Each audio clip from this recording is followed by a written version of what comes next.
Hello friends, ये जो है कक्षा 10 वालों के लिए उनके जो है केमिस्ट्री साइंस कह दीजिए, साइंस का जो है चौथा पार्ट है कार्बन और उसके यौगिक, उसका लेक्चर नंबर 4 का पार्ट 1। इसके पहले आपने क्या पढ़ा है, लेक्चर नंबर 3 का पार्ट 2 ठीक पहले, और 3 का पार्ट 1। 3 का पार्ट 1 में क्या पढ़ा आपने, कार्बनिक यौगिकों के नामकरण के बारे में। पार्ट 1 में कार्बनिक यौगिकों के नामकरण के बारे में आपने जाना है, जैसे हाँ प्रतिस्थापी समूह, पार्श्व श्रृंखलाएं आ जाए, डबल बॉन्ड, ट्रिपल बॉन्ड आ जाए, इन सब का नाम लिखना सीखा है। और लेक्चर नंबर 3 के पार्ट 2 में आपको पढ़ाया गया है क्रियात्मक समूह युक्त कार्बनिक यौगिकों के नामकरण के बारे में। ये ऐसे कार्बनिक यौगिकों का नाम लिखा जाए जिसमें क्या पाया जाएगा, क्रियात्मक समूह, जैसे COH हो जाए, CHO हो जाए, OH हो जाए, ठीक है, कीटोन हो जाए, C डबल बॉन्ड हो दोनों तरफ कार्बन, वो कीटोन होगा।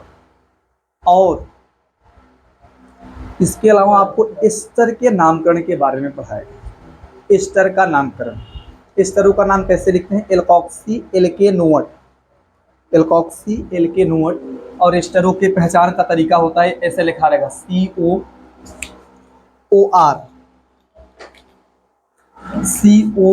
COOR, ये लिखा रहेगा।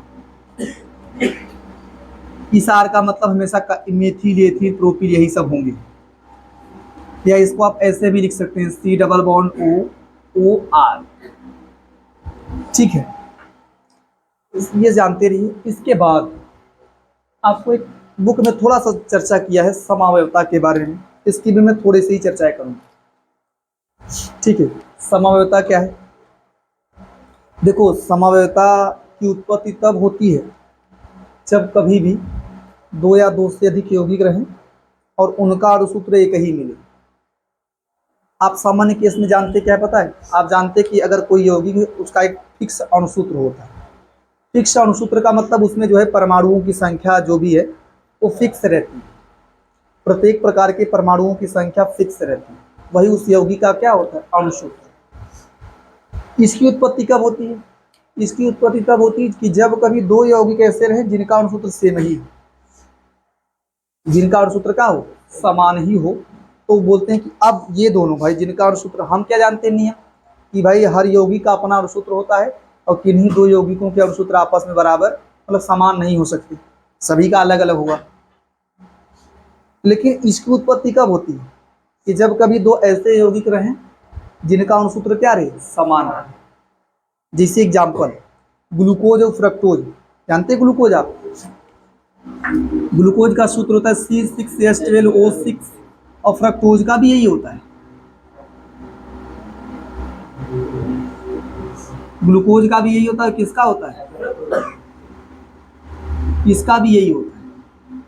तो फिर ये तो गड़बड़ बात होगी कि जब कभी दो या दो से अधिक ऐसे यौगिक रहें जिनके अणुसूत्र समान रहें लेकिन हाँ प्रॉपर्टी अलग होता है, ये कुछ अलग रिएक्शन शो करता है, ये कुछ अलग रिएक्शन शो करता है, जिसके बारे में आप उच्च कक्षाओं में पढ़ेंगे, ग्लूकोज का रिएक्शन, फ्रक्टोज का रिएक्शन। हाँ फिलहाल मैं ये बता सकता हूँ कि ग्लूकोज में ना क्रियात्मक समूह CHO होता है, क्या होता है, हाँ क्रियात्मक समूह एल्डिहाइड होता है। थोड़ा हल्का सा डिफरेंस जान लो, इसमें क्रियात्मक समूह क्या होता है, एल्डिहाइड, और फ्रक्टोज में जानते हैं क्या होता है, कीटोन।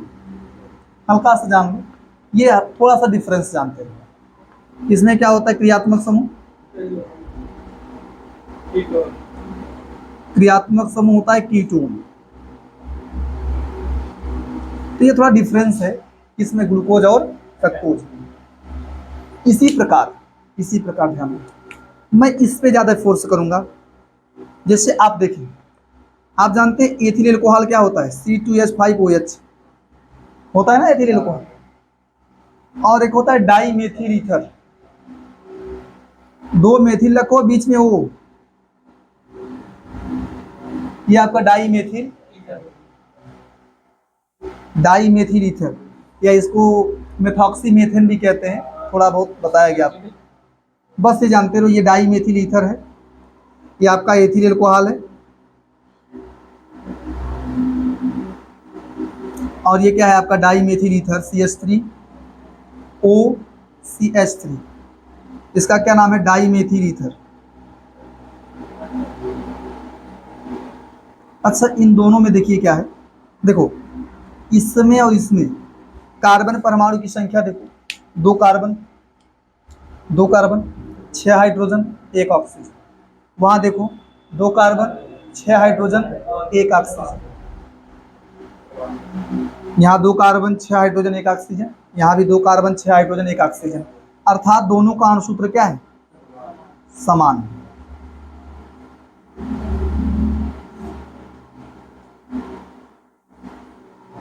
लेकिन जो प्रॉपर्टी होता है, इसका जो क्वथनांक होता है ज्यादा होता है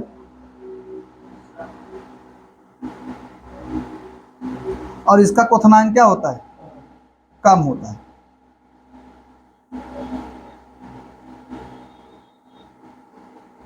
ये डिफरेंस है, इनके गुणों में क्या है, अंतर।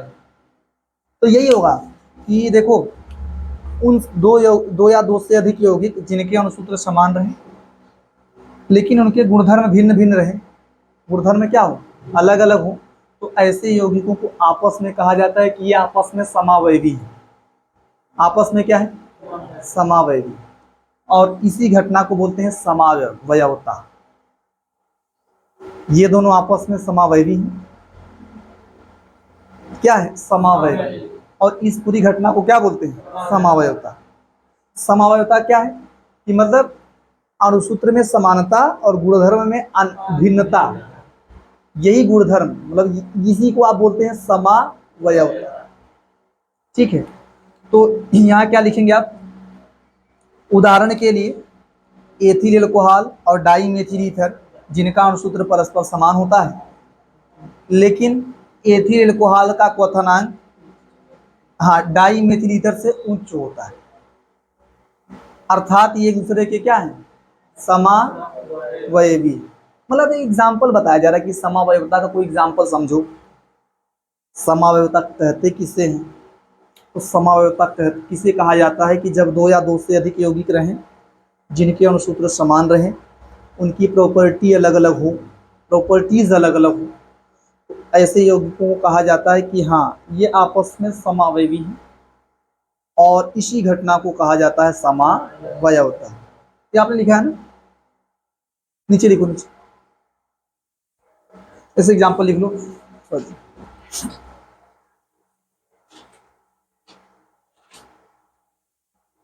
देखो उदाहरण के लिए, उधर लिखो, उदाहरण के लिए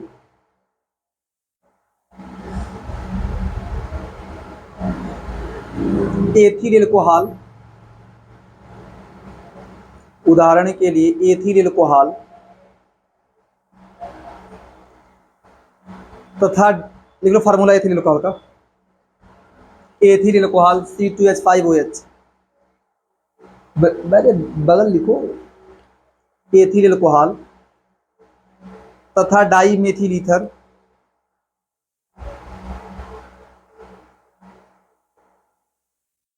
तथा डाई मेथिल ईथर CH3 क्या लिखेंगे, OCH3, डाई मेथिल ईथर का अणुसूत्र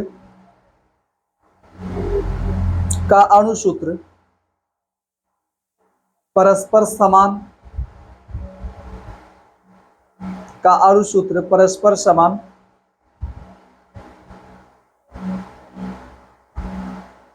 समान में क्या लिख लेना, यही लिख लो C2H6O, दोनों का यही होता है, परस्पर समान, किंतु C2H6O, किंतु एथिल अल्कोहल का क्वथनांक, किंतु एथिल अल्कोहल का क्वथनांक हाइड्रोजन बंध पाए जाने के कारण, एथिल अल्कोहल का क्वथनांक हाइड्रोजन बंध पाए जाने के कारण ईथरों से, ईथर से लिख लो, डाई मेथिल ईथर जो भी है, ईथर से अधिक होता है। क्वथनांक हाइड्रोजन बंध पाए जाने के कारण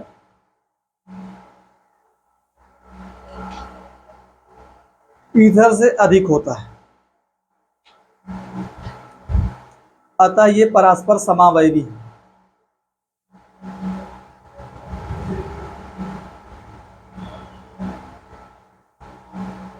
अतः ये परस्पर क्या है, समावयवी।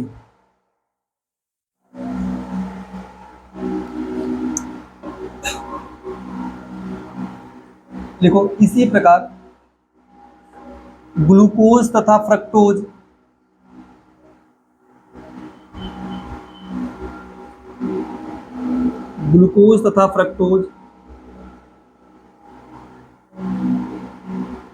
जिनका अणुसूत्र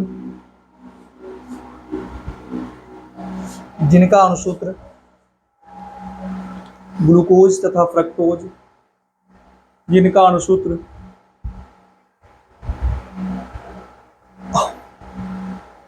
C6H12O6 होता है,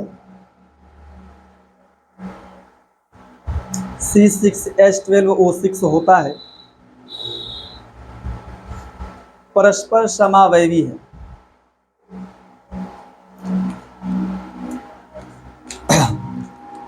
ध्यान दीजिए आप, जो समावयवता होता है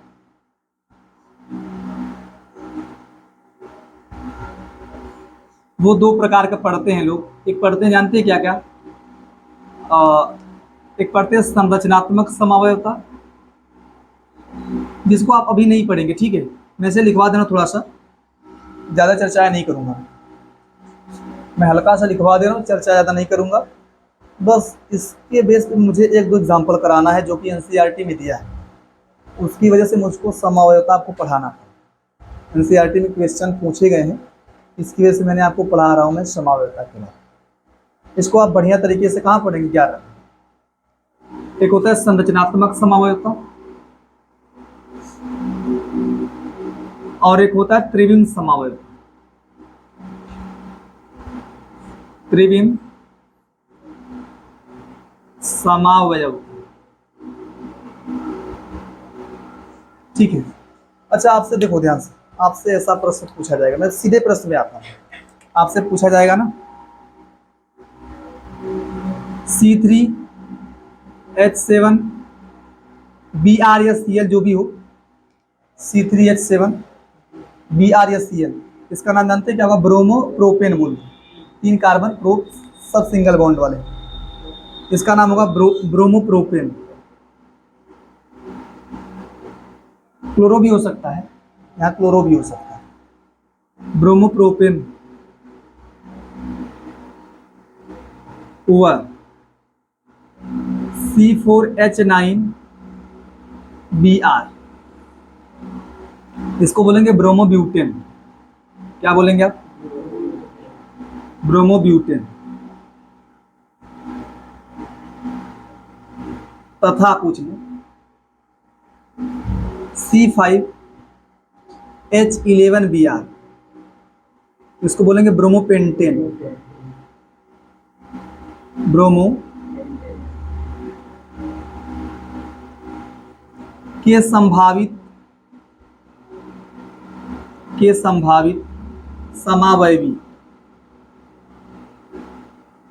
समावयवी होंगे,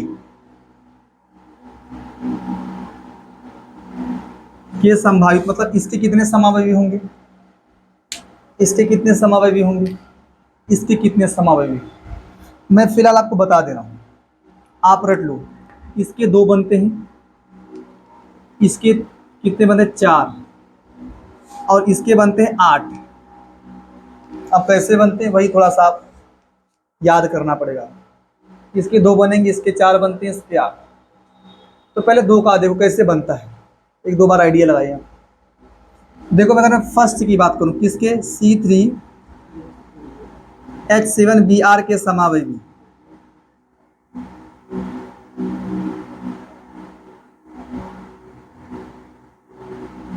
जब बनाते हैं तो पहले जानते हैं शुरू ऐसे होता है, 3 कार्बन लिख लो, 1 Br लगा दो।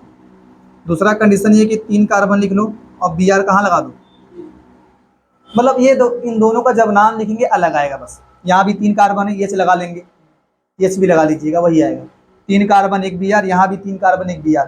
डिफरेंस है, इसमें ब्रोमो पहले पर है, यहाँ क्या है, बस अंतर होना चाहिए कुछ, तो बोलेंगे एक दूसरे के क्या है, समावयवी।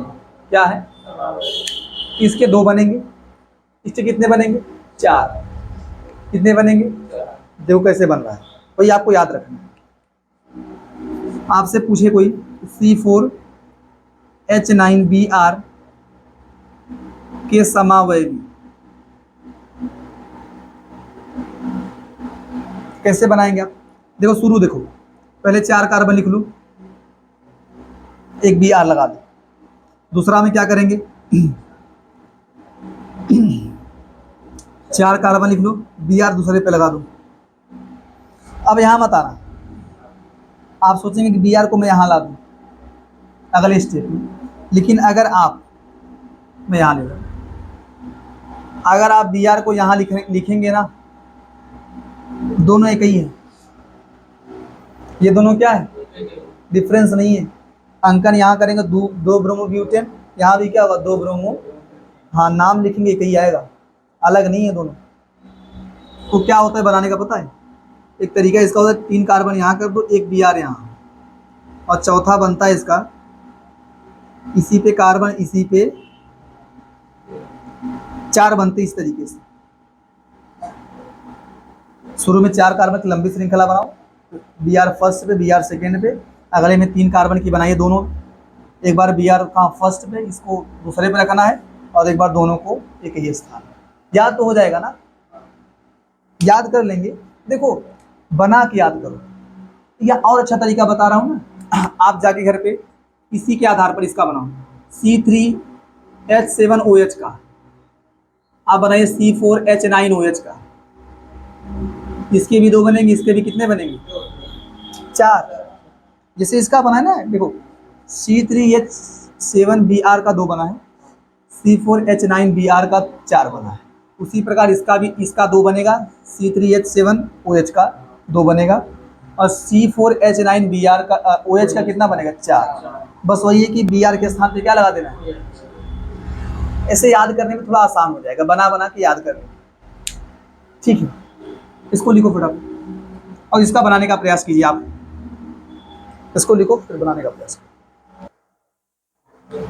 इसका नाम लिख लिया आप लोगों ने, इसका नाम क्या होगा, 1 ब्रोमो प्रोपेन। सबका यूपीएससी नाम लिखना है, ठीक है, यूपीएससी नाम डिफरेंट आएगा अगर समावयवी होंगे तब, और उसको तो समान रहेगा, लेकिन यूपीएससी नाम क्या आएगा, डिफरेंट। इसका नाम होगा 2 ब्रोमो प्रोपेन।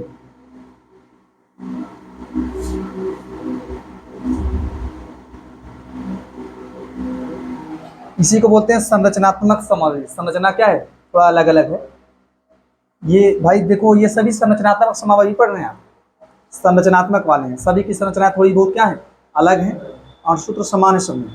कार्बन की संख्या, H की संख्या लगाने के बाद देखेंगे तो सब समान आएगा, लेकिन स्ट्रक्चर अलग अलग हुआ, कैसे पता करेंगे, नाम लिख के देख, नाम लिख के देख लो ना। इसका नाम क्या आएगा, 1 ब्रोमो ब्यूटेन, 1 ब्रोमो ब्यूटेन।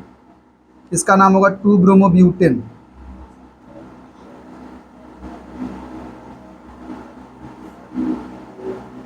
इसका क्या होगा पता है, 1 bromo 2 methyl, 1 bromo 2 methyl propane.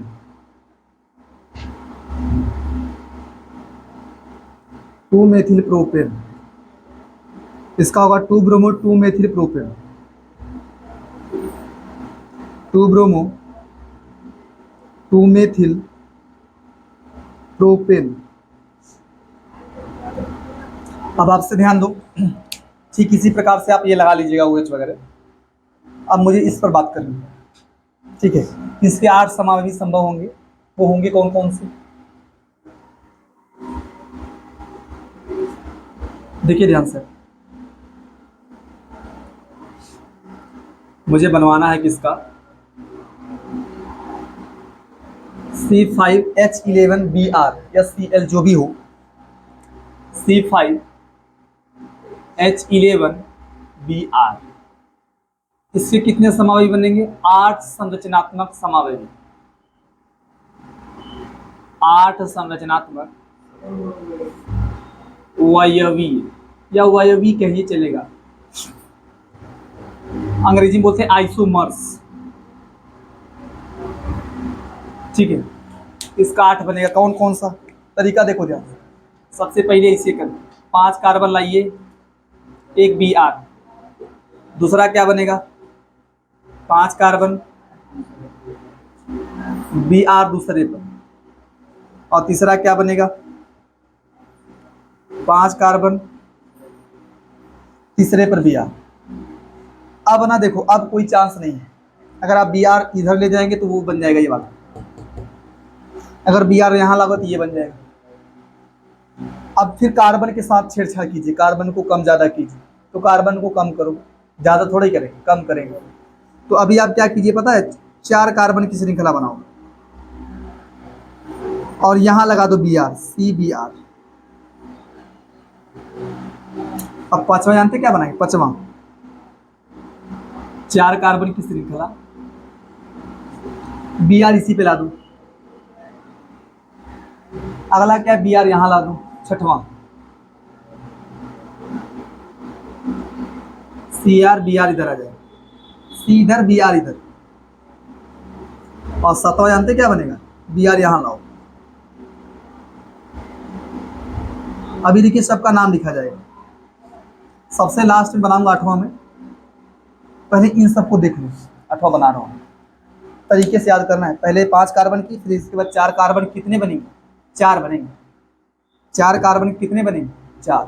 4 3 7 हो गया। एक बनाएंगे, ये बनेगा 3 कार्बन का। कितने का बनेगा? 3 का। पहले सबका नाम लिखिए। इसका नाम है 1 ब्रोमो पेंटेन।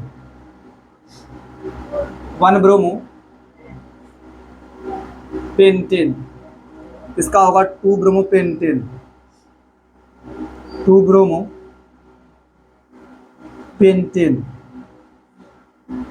इसका क्या मिलेगा? 3 bromo pentane.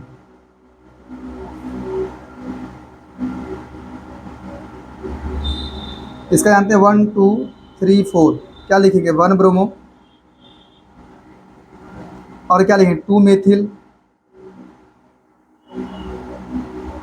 Butane. 1 bromo 2 methyl.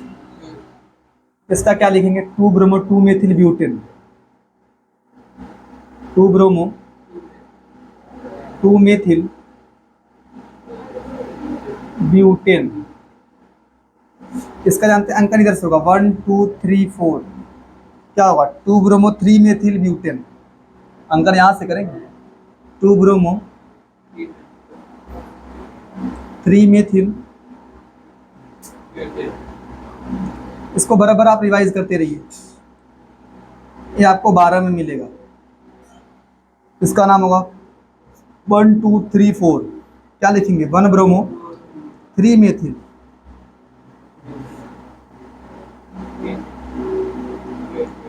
Methyl butane. और लास्ट देख लीजिए आप, 3 कार्बन की बनेगी। इस प्रकार से बनते हैं, ऐसे 3 कार्बन की चेन बनती है। 2 कार्बन इधर, एक उधर। इसका नाम होता है 1 2 3। क्या लिखेंगे? 1 bromo 2 2 di methyl. 1 bromo 2 2 di methyl. क्या लिखेंगे? प्रोपेन। समझ पा रहे हैं आप कैसे बनेगा? थोड़ा सा याद रखना पड़ेगा। और अच्छा तरीका याद करने का है कि आप यहाँ जानते क्या लो, जैसे उसमें क्या लिखा था? C3H7OH। इसका नाम होगा प्रोपेनॉल। क्या नाम होगा? इसका बना लेंगे 2, बना लीजिएगा घर पे। C5H9OH butanol. और एक होता है C5H11OH। इसका भी 8 बनेगा। कितना बनेगा? इसका होगा पेंटेनॉल। क्या लिखेंगे आप? इसके कितने समावयवी बनेंगे? 8। ठीक इसी प्रकार बना लीजिएगा। ऐसे आपको क्या होगा? 3 3 6 याद हो गया। 3 ये वाला, लेकिन आपकी बुक में यही दिया है, एग्जैक्टली यही दिया है, एनसीईआरटी का क्वेश्चन, एनसीईआरटी का क्वेश्चन दिया गया। ठीक, इसको लिखे फटाफट। 2 प्रश्न और देख लीजिए आप, आपके एनसीईआरटी में प्रश्न दिया है। और एक और बता रहा हूं, आपसे कोई कह देना कि ब्यूटेन के कितने समावयवी बनेंगे, हालांकि एनसीईआरटी में पेंटेन की बात की है, पेंटेन, लेकिन मैं मान रहा हूं कि मान लीजिए आपसे कहते कि ब्यूटेन, जिसका फार्मूला क्या होगा, C4H10, क्योंकि भाई दुगुना 2 ज़्यादा होगा ना हाइड्रोजन, वह पेंटेन C5H12।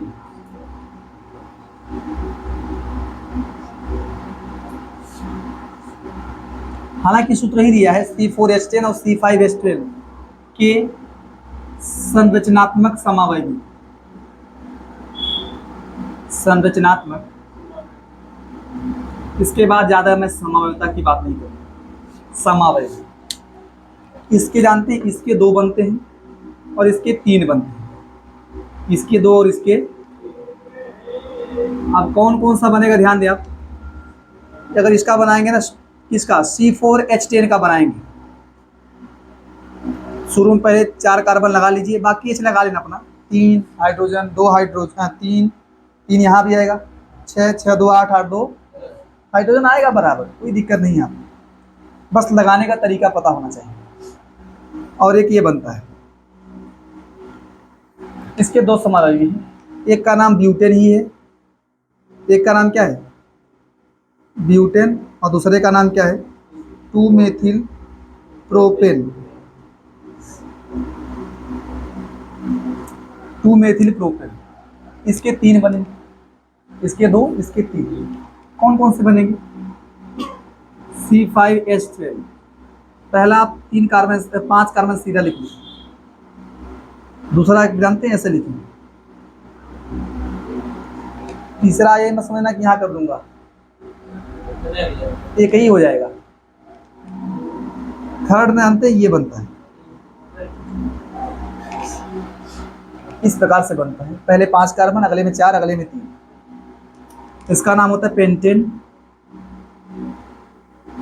इसका होता है 2-मेथिल ब्यूटेन,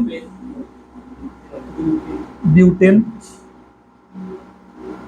इसका होगा 2,2-डाईमेथिल प्रोपेन।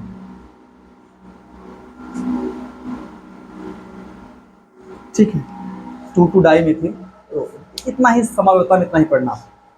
इसके बाद आपको पढ़ाएंगे कार्बन और उस मतलब कार्बनिक यौगिकों के गुणधर्म के बारे में, अब विशेषकर हाँ रासायनिक भौतिक दोनों की बात होगी, रासायनिक गुणधर्म के बारे में और भौतिक गुणधर्म के बारे में।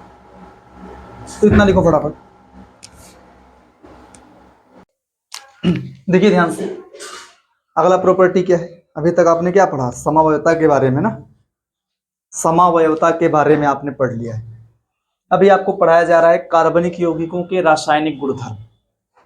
कार्बनिक यौगिकों के रासायनिक गुणधर्म में आप क्या क्या पढ़ेंगे, आप पढ़ेंगे दहन, इसके बाद पढ़ेंगे ऑक्सीकरण, इसके बाद पढ़ेंगे संकलन या योगात्मक अभिक्रिया। एक दहन पढ़ेंगे, एक पढ़ेंगे ऑक्सीकरण अभिक्रिया, एक पढ़ेंगे क्या, संकलन या योगात्मक अभिक्रिया, और एक पढ़ेंगे क्या, प्रतिस्थापन अभिक्रिया। ये कार्बनिक यौगिकों में ये पढ़ेंगे, ये प्रॉपर्टी दिखाते हैं। कार्बनिक यौगिक जो है दहन को दिखाते हैं, ऑक्सीकरण को दिखाते हैं, उनका ऑक्सीकरण होता है। और कार्बनिक यौगिकों को आप क्या पढ़ेंगे, हाँ योगात्मक या संकलन, इसके बाद पढ़ेंगे प्रतिस्थापन या विस्थापन अभिक्रिया। तो सबसे पहले बात किया जाए किसका, दहन का।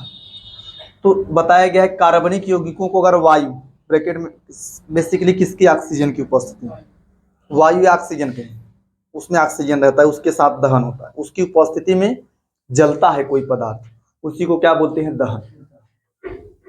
तो आप ऐसे लिखेंगे कि ऑक्सीजन की उपस्थिति में किसी पदार्थ का जलना क्या कहलाता है, दहन कहलाता है। आगे लिख लेंगे आप, दहन कहलाता है।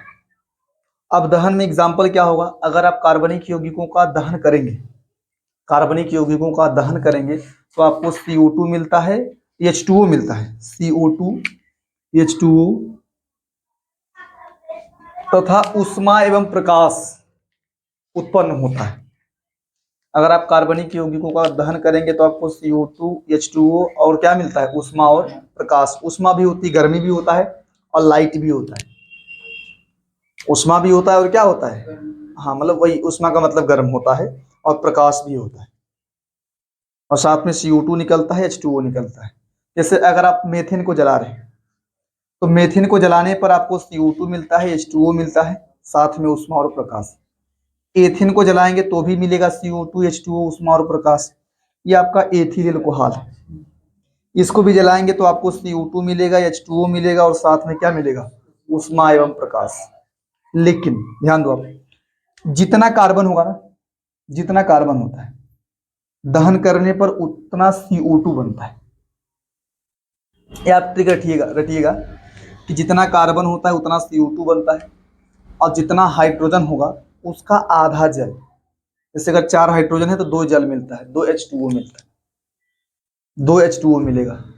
और यहाँ पे अगर हाँ H2O जो भी निकलेगा ना वो वाष्प बन जाएगा। क्या बन जाएगा भाई, देखो लिक्विड फॉर्म में होता है लेकिन उष्मा वगैरह ज्यादा होती है तो इससे किस में कन्वर्ट हो जाएगा, हाँ गैस ही बोलो ना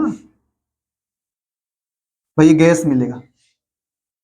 ठीक है, मेथेन तो गैस हो ही करता है। ठीक है, बस जानते रहो, जानते रहो बस इसे कि अगर आप जो है कार्बनिक यौगिकों का दहन करेंगे तो आपको CO2 मिलेगा, H2O मिलेगा, साथ में उष्मा और प्रकाश। अच्छा, मैंने बताया ना जितना कार्बन होगा उतना CO2 मिलेगा, जितना हाइड्रोजन होगा उसका आधा जल।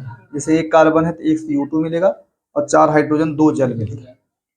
यहाँ बात करेंगे तो 2 ठो CO2 मिलेगा और 3 ठो जल, 3 जल H2O 3 मिलेगा। यहाँ अगर बात करेंगे 2 CO2 मिलेगा और हाइड्रोजन 5 1 6 ही है। देखो ध्यान से, हाइड्रोजन 5 1 6, तो यहाँ भी 3 H2O निकलेगा, 3 H2O। अच्छा देखिए ध्यान से, तो अगर या इसको थोड़ा बैलेंस किया जाए, एक CO2 मिलेगा और यहाँ पर 2 H2O मिलेगा, 2 H2O मिलेगा। एक C है तो एक CO2 और 4 हाइड्रोजन 2 H2O। अभी देखो ऑक्सीजन बैलेंस नहीं है, ऑक्सीजन बैलेंस नहीं है, तो इसको आप बैलेंस जब करेंगे ना तो 2 ऑक्सीजन 2 ऑक्सीजन, कितना ऑक्सीजन हो जाएगा 4, तो कितने से गुणा करेंगे, 2 से गुणा करेंगे। देखो ध्यान से, अगर आप इसको बैलेंस करेंगे ये वाला तो यहाँ पे 2 CO2 होगा भाई, 2 कार्बन 2 CO2, और यहाँ पे देखो हाइड्रोजन 6 है ना तो 3 H2O निकलेगा। कितना H2O, थोड़ा बैलेंस करके भी लिख लें आप लोग। इसके बाद अगर ऑक्सीजन बैलेंस करना हो ना, ऑक्सीजन देखो यहाँ पे कितना है, 2 दूनी 4 4 3 7, और यहाँ पे 2 ऑक्सीजन, तो इस 2 में कितने से गुणा करें कि 7 हो जाए, हाँ 7/2, 7/, हाँ 7/2 करेंगे तो कितना हो जाएगा 7, तो ऑक्सीजन को आप करेंगे 7/2। और यदि आप इस 2 को हटाना चाहते हैं, इस 2 को हटाना चाहते हैं तो पूरे में कितने से गुणा करेंगे, 2 से। इसकी बात किया जाए, इसकी बात करें तो 2 कार्बन 2 CO2 निकलेगा, हाइड्रोजन 6 है 3 H2O निकलेगा। कितना H2O, 3 H2O निकलेगा। अब ऑक्सीजन की बात करें तो देखो एक ऑक्सीजन यहाँ ऑलरेडी है, उसके अलावा यहाँ कुल मिला के 7 है ना, तो यहाँ 6 कर दें, और आप एक ऑलरेडी है 6 और कर दो, तो 6 और करने के लिए हाँ आप 3 से गुणा कर दीजिए। समझ पा रहे, तो थोड़ा बैलेंस करके भी लिख लेंगे। और ये जानते रहो कार्बन का दहन कराया जाएगा, कार्बन जिसके पास हाइड्रोजन नहीं है तो केवल CO2 मिलेगा, पूर्ण दहन करेंगे। और कार्बन का अच्छी तरीके से दहन किया जाए तो आपको क्या मिलेगा, CO2 मिलेगा और साथ में उष्मा और H2O नहीं निकलता है क्योंकि हाइड्रोजन नहीं है। ये थोड़ा सा विशेष पॉइंट आप जानते रहिए। अगर आप संतृप्त हाइड्रोकार्बन, संतृप्त हाइड्रोकार्बन जानते हैं ना, संतृप्त हाइड्रोकार्बन, अगर उनका पूर्ण दहन कराया जाए, उनका कौन सा दहन, हाँ पूर्ण दहन कराने पर स्वच्छ नीली ज्वाला निकलती। स्वच्छ नीली ज्वाला मतलब आपने नीली ज्वाला देखा है कभी, अरे कभी गैस LPG वगैरह जो आप गैसों में देखो निकलती है नीली ज्वाला। नीली ज्वाला निकलने का मतलब है कि ईंधन का दहन बहुत बढ़िया तरीके से हो रहा है। अगर एलपीजी मतलब नीली ज्वाला कहीं निकल रही है तो समझ लीजिए क्या ईंधन का दहन पूरी तरीके से हो रहा है, पूर्ण रूप से हो रहा है। वहां पे कोई कज मतलब काला नहीं बचेगा, बर्तन काली नहीं पड़ेगी, बर्तन काली। हाँ, अगर नीली ज्वाला निकलती है, क्योंकि वहां कार्बन बचेगा नहीं, पूरा का पूरा कार्बन बढ़िया चलेगा। तो ये बताया जा रहा है कि संतृप्त हाइड्रोकार्बन का पूर्ण दहन करने पर स्वच्छ नीली ज्वाला, स्वच्छ ज्वाला होती है, उसको स्वच्छ ज्वाला बोलते हैं, स्वच्छ नीली ज्वाला निकलती है। जबकि अगर हाइड्रोकार्बन का अपूर्ण दहन किया जाए, हाइड्रोकार्बन के अपूर्ण दहन से, रुको रुको यार, संतृप्त हाइड्रोकार्बन के पूर्ण, यहाँ असंतृप्त होना चाहिए था, असंतृप्त हाइड्रोकार्बन। जो संतृप्त हाइड्रोकार्बन होते हैं उनका कौन सा दहन होता है? पूर्ण दहन। और असंतृप्त हाइड्रोकार्बन का क्या होता है? अपूर्ण दहन। संतृप्त हाइड्रोकार्बन का पूर्ण दहन होता है, जबकि असंतृप्त हाइड्रोकार्बन जो होते हैं उनके अपूर्ण दहन से काले धुएं युक्त पीली ज्वाला, आपने अक्सर आपने पीली ज्वाला देखा है, नीला आपने ज्यादा नहीं देखा होगा। लेकिन जब पीली ज्वाला निकलती है ना, उस केस में ईंधन का दहन पूर्ण रूप से नहीं होता है, और उस केस में आपको क्या मिलता है? काला धुआं मिलता है, काला धुआं निकलता है।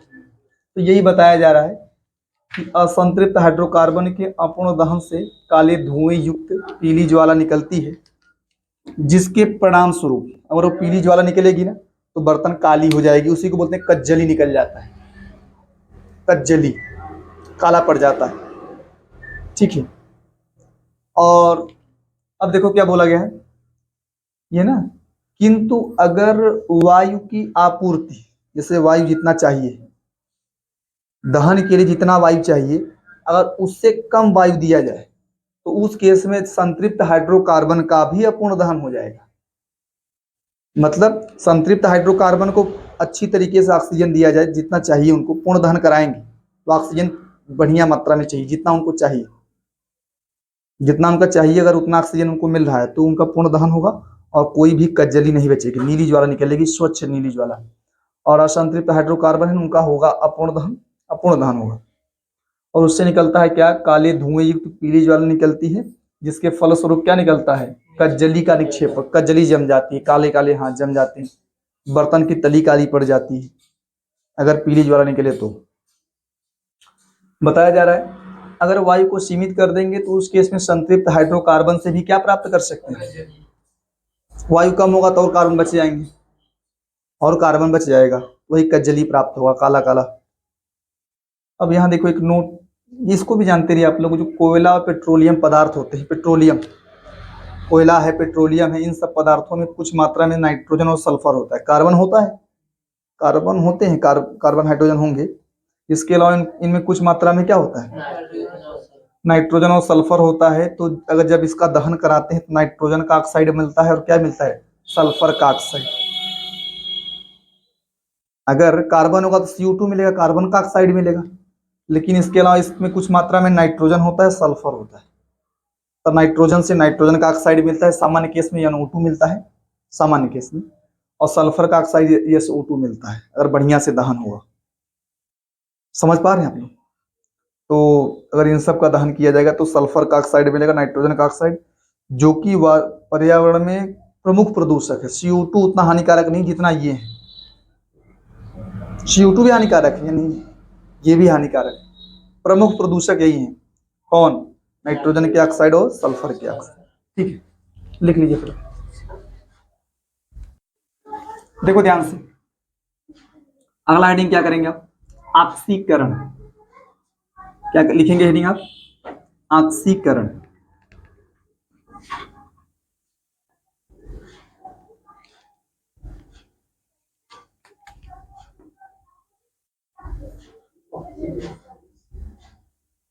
ऑक्सीडेशन, हालांकि दहन भी ऑक्सीकरण है, ऑक्सीजन जुड़ रहा है, ऑक्सीकरण है, लेकिन इसमें देखो ध्यान से, ऑक्सीडेशन,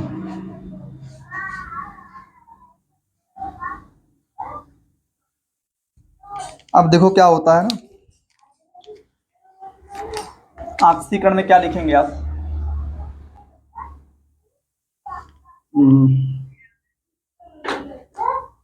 अम्लीय K2Cr2O7, इसका नाम है पोटेशियम डाइक्रोमेट, पोटेशियम डाइक्रोमेट अथवा क्षारीय KMnO4 जैसे प्रबल ऑक्सीकारक पदार्थों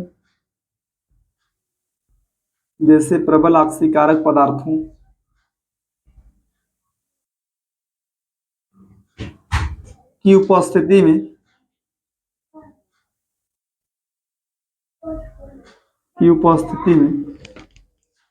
एल्कोहल, भाई जिसमें आप पढ़ेंगे एल्कोहल की उपस्थिति में एल्कोहल का ऑक्सीकरण कराने पर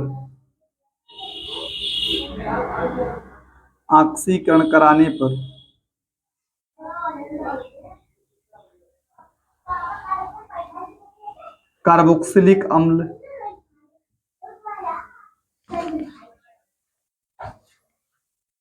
बहुत देखिए ध्यान से क्या है, देखो ऑक्सीकरण, इसको आप ध्यान से समझिएगा कि अगर कार्बनिक यौगिकों का कराया जाए ऑक्सीकरण तो उसमें क्या होगा। और कार्बनिक यौगिकों में ऑक्सीकरण में आप बेसिकली पढ़ेंगे एल्कोहलों के बारे में। होता तो बहुत सारा है, लेकिन आपको अपने लेवल के हिसाब से किसका ऑक्सीकरण पढ़ना है, एल्कोहलों का। तो ध्यान दीजिए, आप लिखाया गया आपके जो टॉपिक की चीजें हैं उसमें लिखाया गया है कि अम्लीय K2Cr2O7, या इसको अम्लीकृत भी लिख सकते हैं कि इसको अम्ल में डुबोया जाए। K2Cr2O7 कहाँ डुबोया कर, अम्ल में। हाँ, अम्लीकृत K2Cr2O7 या अम्लीय K2Cr2O7, क्षारीय या क्षारीय KMnO4, ये सब बहुत प्रबल ऑक्सीकारक पदार्थ हैं। ऑक्सीकारक पदार्थ का मतलब ये अपने भाषा में जानते रहो कि ऑक्सीजन देने की क्षमता होती है। जो ऑक्सीकारक पदार्थ होते हैं उनमें कौन सी क्षमता होती है, ऑक्सीजन देने की। तो लेकिन प्रबल ऑक्सीकारक पदार्थ क्या करते हैं, 2 ऑक्सीजन उत्पन्न करते हैं, 2 ऑक्सीजन। दुर्बल ऑक्सीकारक पदार्थ एक ही ऑक्सीजन उत्पन्न करेंगे जो कमजोर रहेंगे।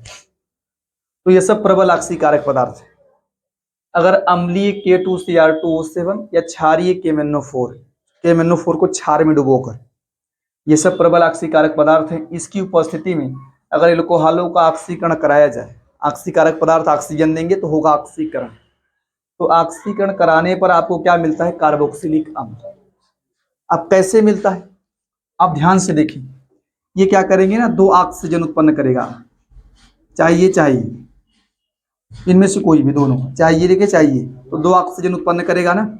इसमें जानते क्या होता है, यहां से क्या होता है कि इसके बीच यहां ऑक्सीजन, एक ऑक्सीजन आके जुड़ता है, लेकिन ऑक्सीजन की वैलेंसी 2 होती है। कितनी वैलेंसी होती है, 2। ऑक्सीजन जब आएगा ना तो यहां से 2 H को हटाता है ताकि 2 वैलेंसी बराबर रह जाए।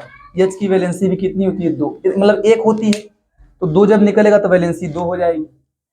तो यहां से 1-2 वैलेंसी वाला तत्व आता है और यहां से 2 वैलेंसी हटता है।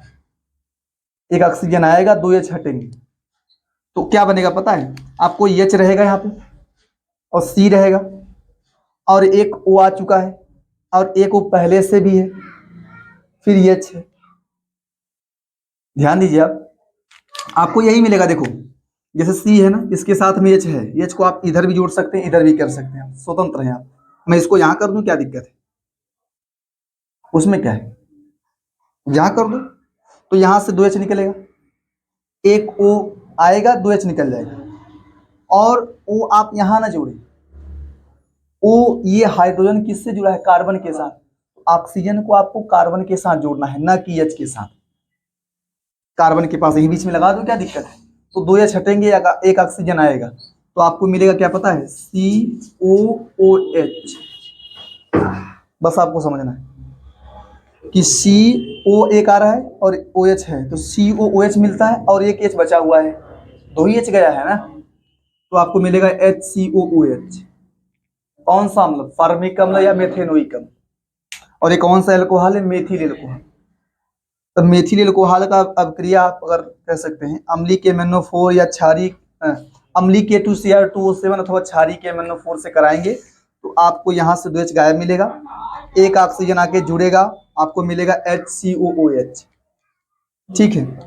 अगर आप यहाँ बात करें ना, आप इसको ऐसे लिखो थोड़ा तोड़ करके, CH3CH2OH, ऐसे समझ पाएंगे आप।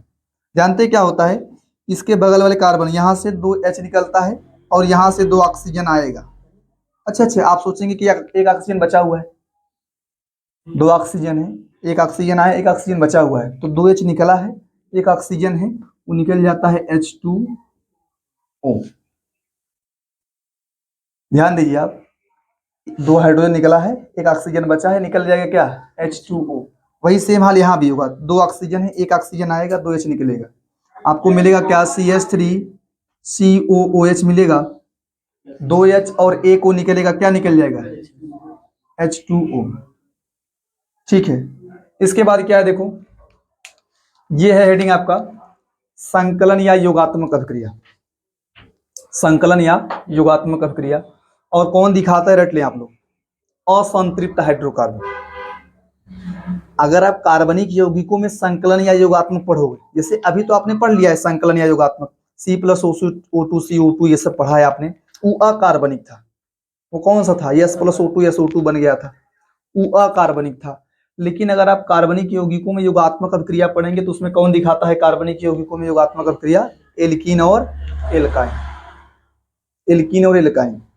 तो यही लिखा गया कि अगर असंतृप्त हाइड्रोकार्बन में आप निकिल पैलेडियम अथवा प्लेटिनम, निकिल पैलेडियम अथवा प्लेटिनम उत्प्रेरक की उपस्थिति में हाइड्रोजन का जोड़ेंगे, हाइड्रोजन का संयोग करेंगे, तो इससे आपको क्या मिलेगा, संतृप्त हाइड्रोकार्बन।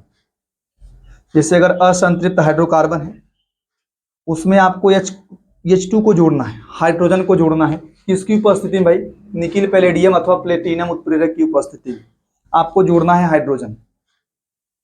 ठीक है, तो आपको उससे क्या मिलता है, संतृप्त हाइड्रोकार्बन।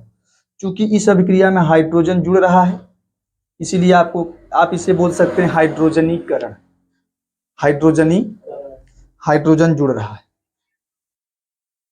तो ध्यान दीजिए आप, संकलन या योगात्मक अभिक्रिया अगर आप कार्बनिक यौगिकों में पढ़ेंगे तो उसमें दिखाता है कौन, असंतृप्त हाइड्रोकार्बन अर्थात एल्कीन और एल्काइन, और उसमें क्या जोड़ेंगे आप, हाँ हाइड्रोजन जोड़ेंगे, और किसकी उपस्थिति में, निकिल पैलेडियम अथवा प्लेटिनम। ये रटो, हाइड्रोजन को जब भी जोड़ना पड़ेगा तो आपको ये लिखना पड़ेगा, इसी पर हाइड्रोजन रहता है। जैसे ये धातु है ना, इन्हीं धातुओं की सतह पर कौन रहता है, हाइड्रोजन।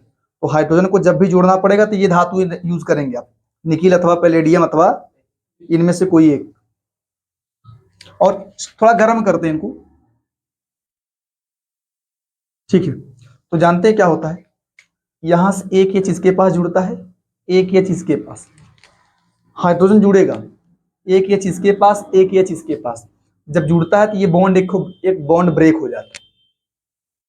जब जुड़ता है ना तो एक बॉन्ड क्या होता है, टूटता है। बॉन्ड टूटेगा तभी ये जुड़ पाता है।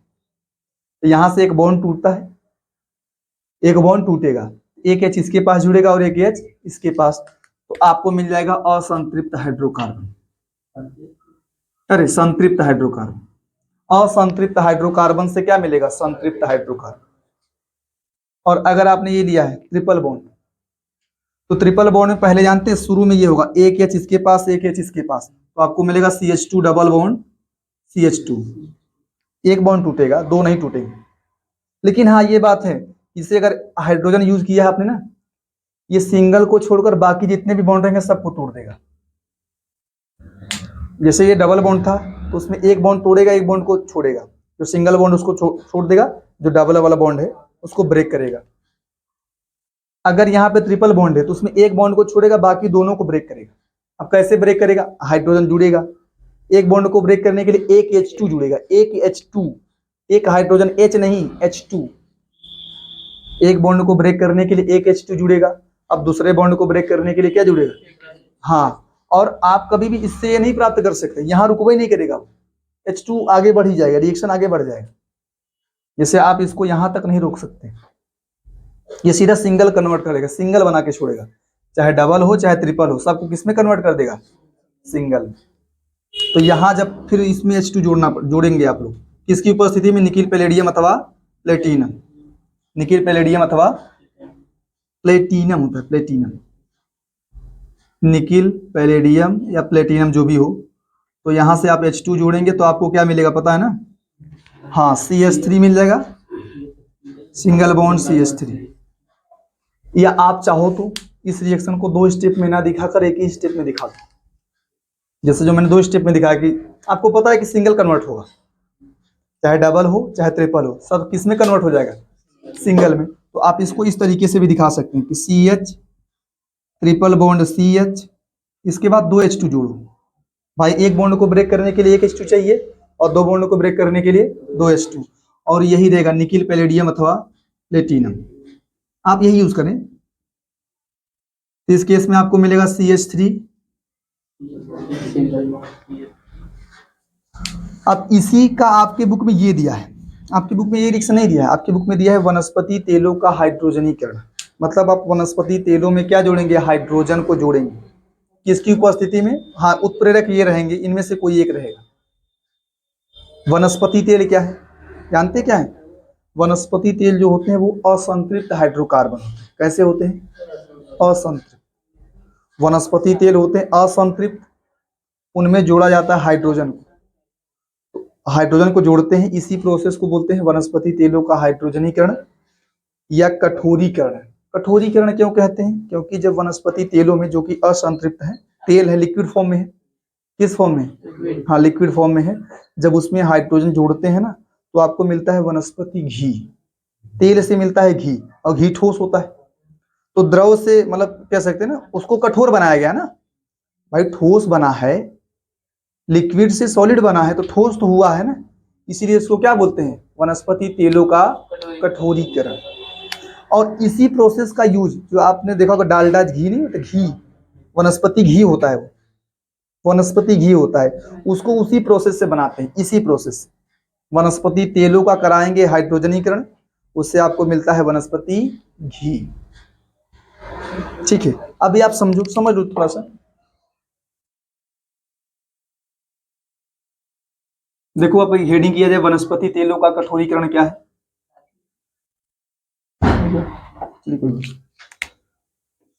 देखो ध्यान से, आपसे कोई कहे वनस्पति तेलों का कठोरीकरण या हाइड्रोजनीकरण, पूछता है बहुत बार। देखो इसको बहुत इंपॉर्टेंट पूछा गया है, वनस्पति तेलों का कठोरीकरण या हाइड्रोजनीकरण क्या है? कठोरीकरण या हाइड्रोजनीकरण,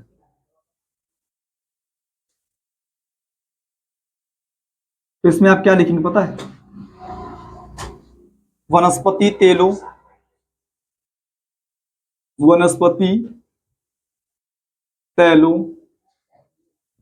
जो कि होते असंतृप्त। कैसे होते हैं?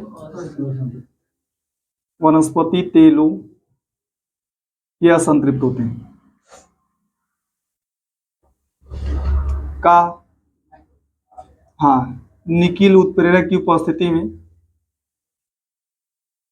निकिल, या ऐसा लिखो ना, वनस्पति तेलों में, ऐसा लिखो, वनस्पति तेलों में निकिल उत्प्रेरक की उपस्थिति में 150 से 200 डिग्री सेल्सियस ताप पर, 150 डिग्री सेल्सियस से 200 डिग्री सेल्सियस ताप पर हाइड्रोजन का योग करने पर, हाइड्रोजन का योग करने पर क्या हुआ? अच्छा, ताप पर तेलों, यहाँ लिखो वनस्पति तेलों का निकिल उत्प्रेरक की उपस्थिति में 150 से 200 डिग्री सेल्सियस ताप पर हाइड्रोजनीकरण कराने पर, हाइड्रोजनीकरण कराने पर वनस्पति घी प्राप्त होता है। क्या प्राप्त होता है? वनस्पति घी प्राप्त होता है। इसे ही आप क्या कहते हैं? वनस्पति तेलों का, हाँ, इसको आप लिख भी लेंगे कि इसे वनस्पति तेलों का कठोरीकरण कहा जाता है। अब कैसे मिलता है ध्यान दो। वनस्पति तेल क्या होते हैं? वनस्पति तेल होते हैं आर, ऐसे इसको दिखाते हैं ऐसे, R C डबल बॉन्ड, ये आपका वनस्पति तेल है। ये असंतृप्त होता है। वनस्पति तेल